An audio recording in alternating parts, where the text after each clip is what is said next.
আসসালামু আলাইকুম প্রিয় কৃষক ভাইরা, আপনারা যারা দেশের বিভিন্ন স্থান থেকে স্কয়ার পেস্টিসাইডের এই ভিডিওটি দেখছেন, তাদের সকলকে স্কয়ার পেস্টিসাইড ইউটিউব চ্যানেলের পক্ষ থেকে জানাই আন্তরিক শুভেচ্ছা ও অভিনন্দন। আজকের ভিডিও অনেক বেশি গুরুত্বপূর্ণ হতে যাচ্ছে, এজন্য আশা করব সবাই ভিডিওটি না টেনে শেষ পর্যন্ত দেখবেন।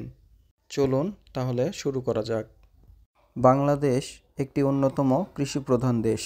এদেশের প্রধান ফসল হলো ধান।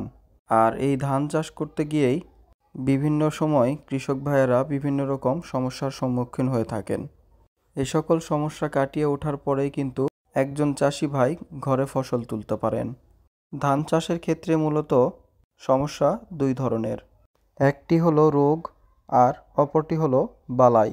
ধানের রোগ সাধারণত দুই ধরনের হয়ে থাকে। একটি হলো ছত্রাকজনিত এবং অপরটি ব্যাকটেরিয়াজনিত।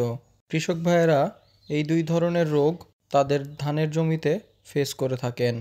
ছত্রাকজনিত রোগের মধ্যে উল্লেখযোগ্য কিছু রোগ হলো ধানের ফুল পোড়া, কাণ্ড পচা এবং বিভিন্ন ধরনের ব্লাস্ট রোগ।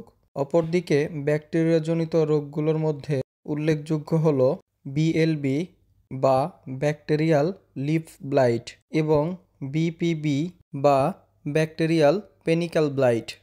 তো যাই হোক, আজকের আলোচনার মূল বিষয় হলো ইঁদুর, যা ধানের সবচেয়ে বড় বালাই।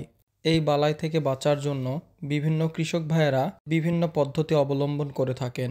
যেমন ধানের জমিতে লাঠি পুঁতে দিয়ে সেই লাঠিতে পলিথিন ব্যবহার করে, অথবা কলার গাছের বিভিন্ন অংশ ধানের ক্ষেতে ফেলে দিয়ে, কেউ কেউ আবার ধানের ক্ষেতে বিভিন্ন ধরনের গ্যাসের ট্যাবলেট ব্যবহার করেন।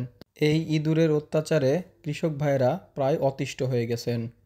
তবে চিন্তার আর কারণ নেই, বাজারে চলে এসেছে থিমিড 35SC, যা ধান ক্ষেতের ইঁদুর তাড়াতে খুব ভালো কাজ করে। এই থিমিড বাজারজাত করেছে স্কয়ার ক্রপ কেয়ার ডিভিশন।